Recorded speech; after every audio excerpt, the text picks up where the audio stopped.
do want to talk about a potential second surge and where we're going. So I'm going to give the date that we're recording. This show will probably not go live until next week, but it's May 28th. We're recording this show, 2020. How are you thinking about your priorities for health IT?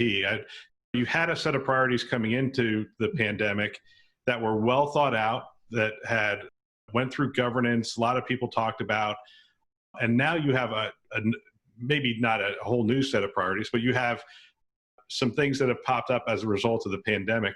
How are you going to prioritize the work? How are you going to evaluate all the things that are coming at you at this point? Well, I laughed at that because I think, like most people, one of the tough parts of COVID is that we're all going through cost cutting. And I'm as much trying to shift that as much as I can to cost optimization type discussions, not just cost cutting. Those tend to be one time, they tend to be disruptive. We tend to get over it, and then yet we haven't really dealt with the underlying issue. So my laugh at your question was that all my priorities before COVID essentially got just completely wiped clean. And during COVID and now coming out of it, our priorities are focusing on what really is core to the mission.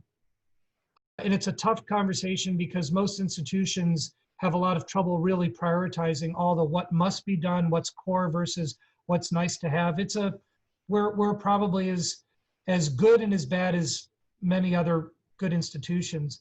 But from my point of view, what it has done is it's helping me articulate what really is core to our mission just a little bit more. And I've mentioned a few of the examples already. Where we're duplicating, where we have 3 telehealth video platforms, things like that.